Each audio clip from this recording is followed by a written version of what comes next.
My name is Angel and welcome to my channel for yet another wine and crime nights. Now tonight we will be going over arguably what is the biggest, most popular tale of Christmas heartbreak, conspiracy, and frustration in terms of unsolved cases. Now, we're going to literally be diving into it right away because if I do my classic long intros, this will be very long. So, that being said, let's get ourselves nice and comfortable. Make yourself a nice matcha latte or listen while chillin' playing Animal Crossing or while folding laundry and having a cold wild cherry Pepsi or while drinking some chocolate milk and doing some last minute online Christmas shopping or while having a dairy milk chocolate and a nice hot chocolate bomb. I just got some of those and I'm very excited to use them. Or watch as I do while drinking a nice glass of wine. Tonight I will be having some leftover wine from my 12 Wines of Christmas video, which if you have not seen, please go check it out. It is very funny, and the next video that will be in a couple days will be featuring quite a few ASM artists, so you might as well check out the first one first. But let's dive into some Grey Monk. I always say monk, it's monk.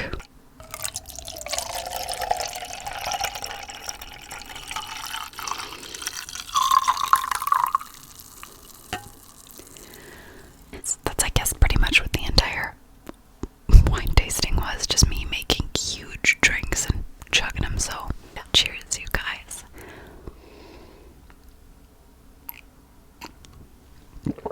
Okay, now let's get ourselves ready to dive into the tale of JonBenét Ramsey.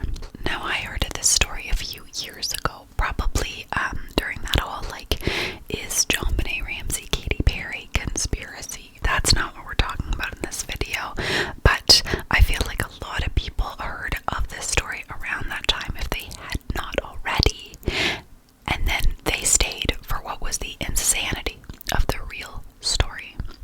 So, this story took place a bit after the O.J. Simpson case, which was kind of when everybody started really paying attention, tracking and monitoring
always on YouTube. This one definitely is, and I listened to it and it gave me full chills. It was very uncomfortable, very, very sad to listen to.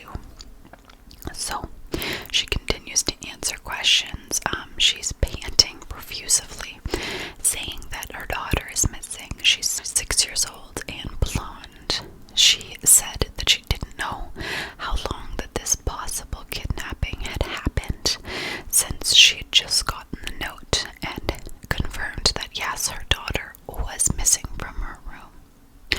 The dispatcher had asked if she'd known who had taken her. Patsy said no, but that there was a ransom note there.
confusing, but we will get into that. So it was around 1:30 that Boulder policemen Ron Walker and Larry Mason had arrived.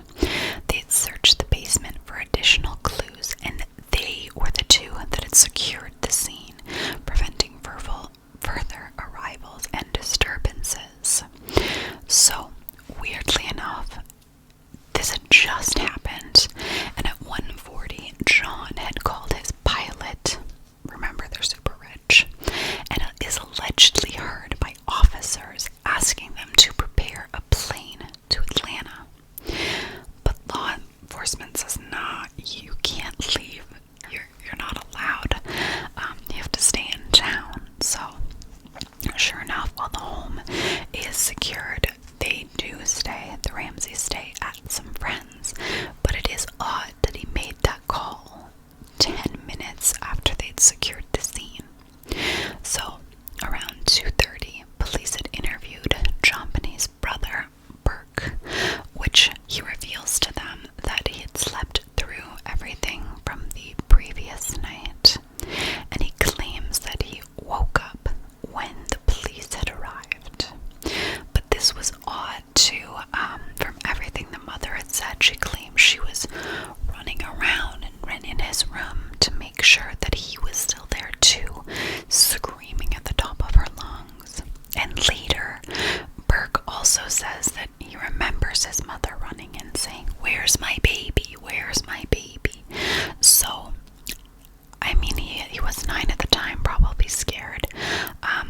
But at the time, when he was awake and walking around, seemingly right after either his mom yelled at him screaming or the police arrived, he never once asked what was going on. He never asked any questions. He didn't ask where his sister was, and people believe that that is because he'd already known what had happened. Now that's a theory. The fact is that he was asleep. So, at this point, or at some point, his parents were also interviewed as well. But I'm not sure of the exact timeline, and the issue with this as well was they were not separated during their initial interview. They were kept together. So it's just a weird scenario. I'm sure that police arriving really did not expect this, but it just seems like nothing was done properly, and in the end the case suffered because of this. So upon assessing the scene, it was clear that there was no signs of forced entry, no footprints on the outside of the home, so they assume if someone did enter, they could have just went through the front door along the path where there was no snow. And there was a broken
saying they'd return the child for a certain amount of money, but then they'd left the daughter dead in the home. Now, keep in mind everything you already know as we dive into this note now. She's been murdered, but here's what the letter left for the family had to say. So, the ransom note was found in the morning when Patsy was going to make her morning coffee. It wasn't anywhere it's easy to find. It was actually on the back staircase of their home that she had luckily stumbled upon. The letter was not 1 page, not 2, but 3 pages long. That's a big ransom note, and it was claiming that they'd taken their daughter for money and that she would be returned safely if they did certain things. So, I will be reading to you what the letter had said. It is written very difficult. It's very messy in the beginning, so I'm going to try my best. So it says, Mr. Ramsay, listen carefully. We are a group of individuals that represent a small foreign faction. We respect your business, but not the company that it serves. At this time, we have your daughter in our possession. She is safe and unharmed, and if you want her to see 1997, you must follow our instructions to the letter. The handwriting again was really terrible, so if I don't get it all right, sorry. So it said, you will withdraw $818,000 from your bank account. $100,000 will be in one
it's an interesting letter. It's also interesting that none of it mattered since the daughter was not kidnapped. Very odd. No clue. And it's just, yeah. So it's a very long written letter. Despite saying don't call the police or contact anyone, Patsy did. She said, no way, not playing that game. But what's even more interesting about this letter, not all the crazy things in it, but is that upon analysis, they discovered that it is written on the same pad of paper and the same pen as what was in the Ramsay's kitchen. Really think about that for a second. Think about that. So, that means that whomever wrote this wrote a 3-page letter in that house, or broke in, took a pen and paper, wrote it all out, broke back in, put the pen and pad and paint, back. It's weird. It's weird. And then they proceeded to take the girl and then kill her afterwards. It doesn't make sense. Especially the whole agenda about the country and that type of thing. Now, their house is quite large, and people say, well, they could have written it in the house and had time to then go get the daughter and then all of these things. But even everyone that thinks that also thinks that it's a little far-fetched as well. Now, because of how wild this letter was, and because how it was irrelevant to the events that actually happened, it made that letter have zero integrity to the police. They just were like, this is trash. It clearly doesn't hold any value to anything. Why was it there though? That is odd. Especially because after further analysis of the notepad, it actually showed that a practice letter was written first, and that there was even a piece of a practice letter found later on. So, what are your thoughts on that? Because to me, that's a bit wild. It also makes the family seem a bit suspicious. Or does it? Let's continue on. So remember, no signs of a struggle, no signs of forced entry. This letter that means nothing. Sus. Very sus. Other intimate details of the letter, such as the asking price of $118,000, were very interesting, because that was the exact amount of money to the dollar that John was receiving for a Christmas bonus that year. Now, he's very rich. I mean, that being your Christmas bonus, wow, that must be nice. But you're that rich that that's your bonus. Why is the amount being asked just for that? They really aren't taking much from you then, if you're so rich that it doesn't add up. They should be asking for way more. And I mean, it is incriminating, possibly, to make it seem like a coworker was involved or someone who had known about this. But it made it clear, or at least it made it seem like to officers, that there was some sort of, probably some form of staging going on here.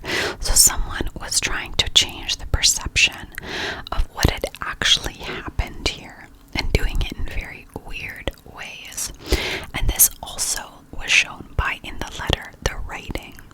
From the first and last pages, the way that the person had written was significantly different. It is almost as if the very first page, someone is trying so hard to not write like themselves, and then it just kind of teeters off and becomes more and more normal writing near the middle, and then kind of in the end again. So clearly the family was very much in the investigators' eyes, especially due to the authenticity of this letter, and due to this, they had taken handwriting samples from John and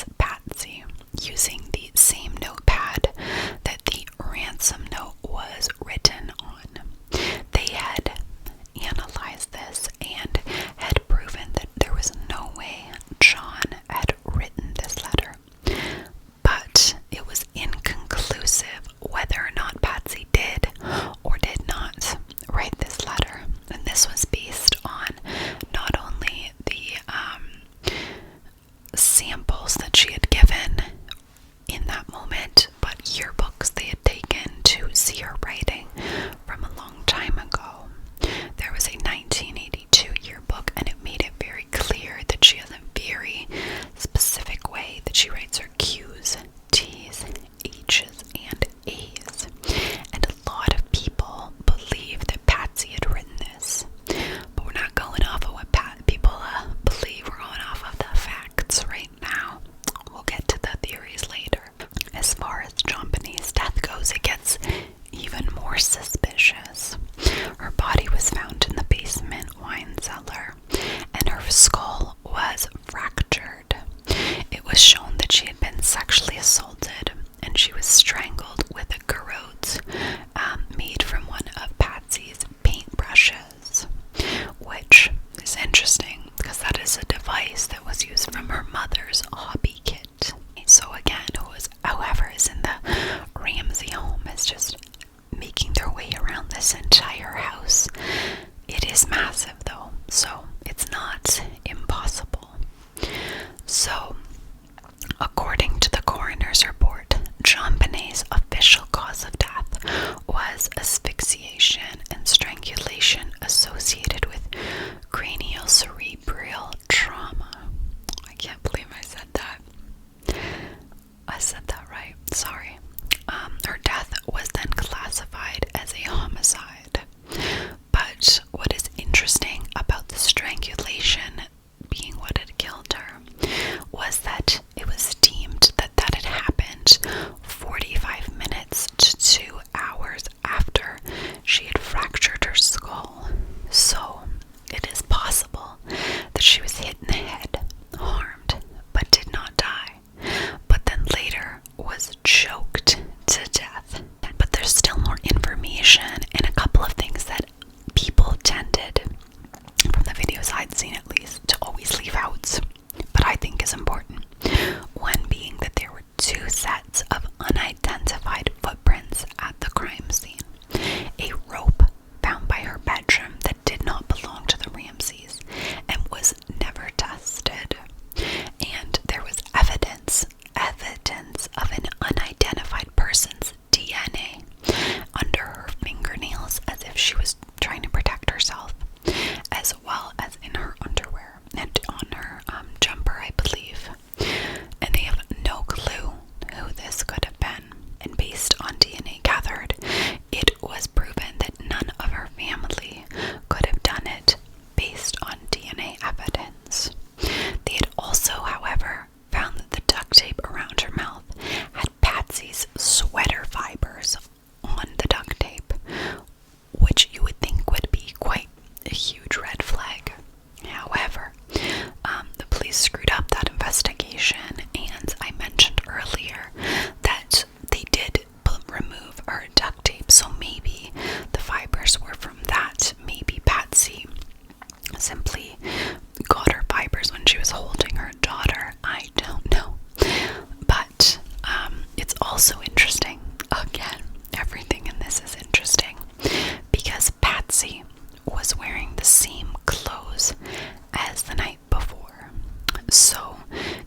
answer because they didn't know they were avoiding them, which is so suspicious because I would be there on them constantly saying, what happened to my daughter? Did you find out what happened to my daughter?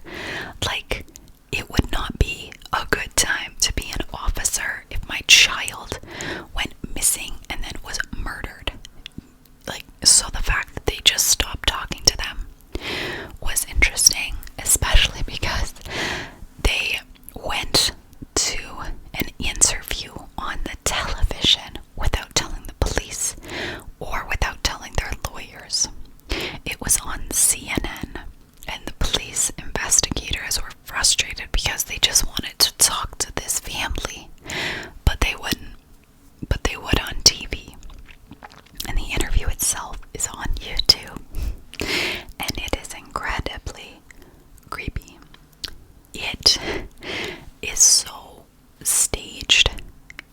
You can definitely tell that Patsy is distraught, but it's also, she seems spaced out, it's very scripted. Now, again, in their defense, if I was going and trying to spread a message, one, I'd do it to the cops, but two, I would probably have everything written out I wanted to say to get across.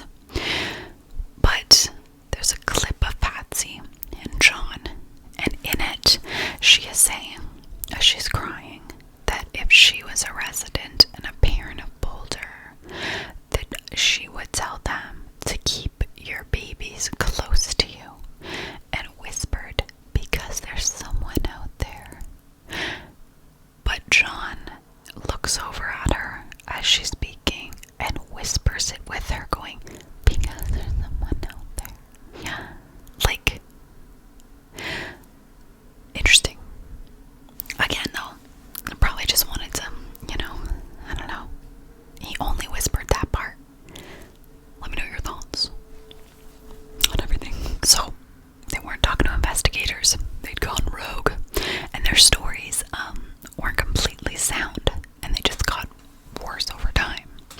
First, there was no real evidence where Burke was. We kind of touched on that, as I mentioned before. And he actually went on to Dr. Phil 20 years later, explaining the events, how he remembers his mother screaming, and Dr. Phil is the one that actually said that critics think Burke didn't question anything because he knew what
6 years old, JonBenét, and Burke was 9.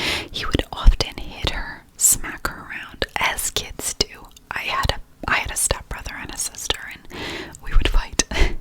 But people think that with this theory, because of that, that maybe JonBenét had woken up in the middle of the night and came to see her family eating her favorite snack. Now her fingerprints were not on the bowl or spoons, but maybe she just, being cute and young, reached in, grabbed a little piece and ate some. And maybe that made Burke angry, as he was. So maybe what people think had happened was that he had yelled at her, argued, grabbed the closest thing, the flashlight, and proceeded to smack her in the head with it, fracturing her skull. Now, children's skulls are much softer, much easier to injure, and the flashlight was overwhelmingly heavy, like it was very big. So people believe that the parents thought that this killed their daughter, and they did not want Burke to be in any sort of trouble, and possibly they were mourning. They really thought that she had died because she must have been passed out. And then they proceeded to stage a, strangulation, stage a kidnapping in order to save Burke, as they'd already lost one child. They didn't want to lose the other. And that would kind of make sense as well. There was a practice letter for this insanely long ransom note, and it had odd information in it from movie quotes. It didn't make sense, as well as the garrote from the paintbrush from Patsy's hobby kit. It all seemed to kind of line up in this story. But what is sad is if this story is what actually happened, then it was not a blunt force that had killed their daughter. It was them trying to cover that up, strangling her that killed her. Which is, if that was real, I couldn't even imagine, because then I'd have to acknowledge that I had killed my daughter by trying to, I could have saved her if I had just taken her to the hospital. Possibly. Which is pretty sad.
neighbors a few houses down. But to explain why he had this picture of her in his backpack, he had said that her murder had touched him deeply. He had felt that she was an exceptional girl whose death was an exceptional loss. He felt the need to build a monument of her, a shrine, to remember this little girl. Yeah, it's creepy just knowing that he was arrested for child pornography later. But anyway, a high school friend of his had actually said that Gary had called him the day after JonBenet's murder, calling to say, "I heard a little girl. I heard a little girl."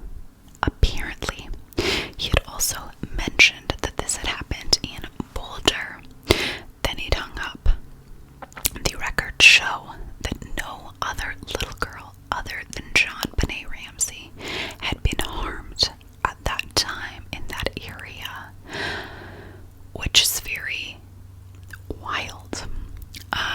He'd also once attempted to strangle his own mother with a telephone cord in the same way that JonBenét had been strangled.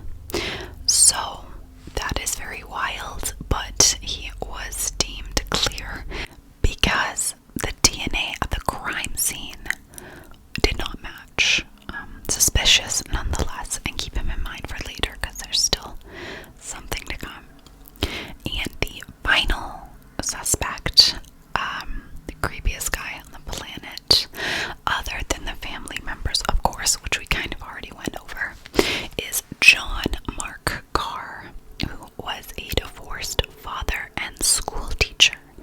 But he was not a suspect until 10 years later, when he had found himself sending an email to a journalist named Michael Tracy, where he had confessed that he was the murderer.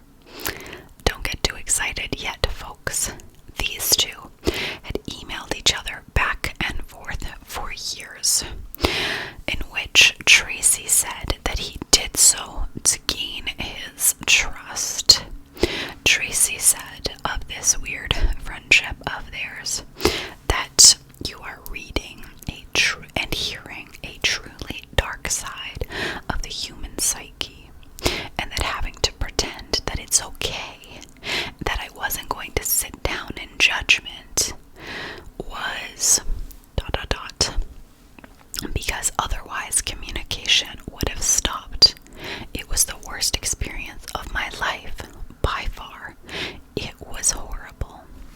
So I have no clue how these emails would have went or started, but in his emails, John Mark Carr used similar words to the Ransom Note, and even used Patsy's nickname, which already is a nickname, but she had an additional one named Nettie in an email. Soon, he'd confessed that he was in love with JonBenét, confessed to hitting her in the head with a flashlight. This email of his had said, "She, of course, was asleep from the time that she was, that I took her from her bed and took her to the basement. Her first reaction was, 'Where am I?' And I said, 'You're in your basement.' She wasn't in that little room to be disgraced, and I would never disgrace or dishonor her. She was only there temporarily, but what really hurt is that she'd stayed there, and that's where her father had found her, and it's just a horrible thing." This guy is a horrible thing. On August 16th of 2008, Carr was tracked down to Bangkok, where he'd escaped to hide from child pornography charges in California. A few months later from his confession, the Boulder, California district attorney issued an apology for the suspicion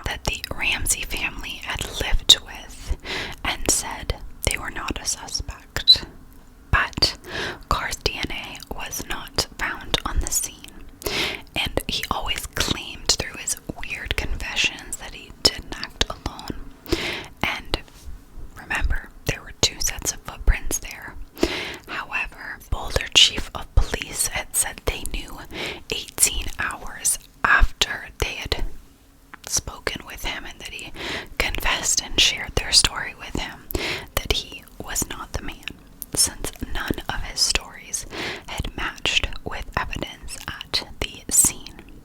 And sure enough, they'd ended up obtaining photos of him in Georgia at the time of the murder. So I don't really know what type of person would lie about murdering someone. That is sick, and clearly you have a messed up obsession, and wanting to take credit for that is just insane.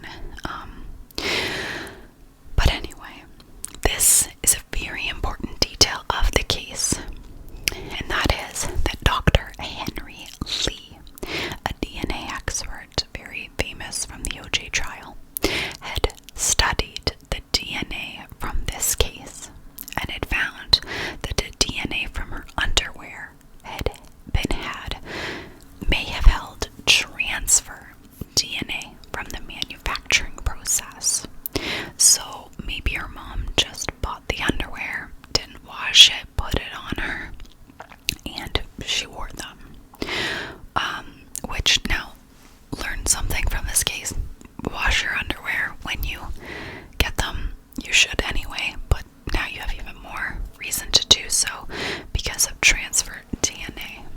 So, in Dr. Henry's mind, he said that it might have been faulty DNA, and he actually proved this by testing an unopened bag of underwear. And with this, they had found transfer DNA. Now, what is important about that is it disproves all of the DNA that was on her, in her underwear, on her jumpsuit, that they couldn't match. They were transfer DNA.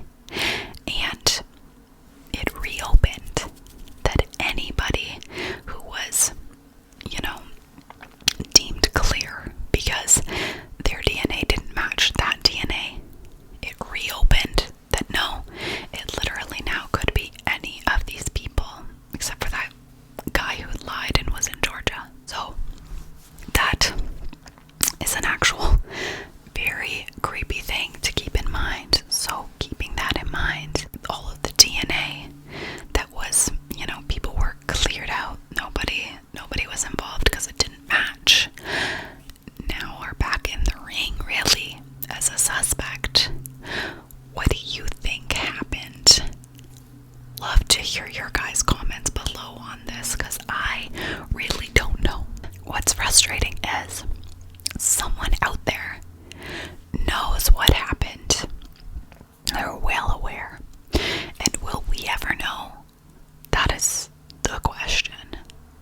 But either way, in 2008, Patsy had actually died of ovarian cancer. And to this day, no one has any clue what happened to JonBenét Ramsey. And the case is still unsolved. Now, everyone really attacks the family in this. And I don't know, maybe they know something, maybe they know everything. But from the perspective of them not being involved here, just imagine the ridicule, the stress, the depression, the loss of their daughter, all of that they'd had to deal with.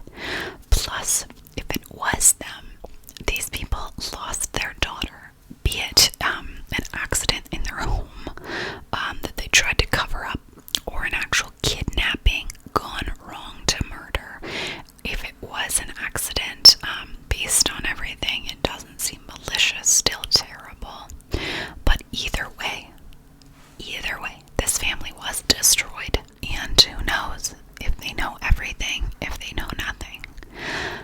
I'm very torn on this case. What do you guys think? Who do you think was involved? I really don't think JonBenét was really involved at all. Based on what the experts say, they believe that it is common for child abduction. But with everything with the note and just the pineapple in the stomach, the stories, everything, it really could have been that Gary. I don't think it was Olivia. I think I was saying it wrong. How do you say his name? Let's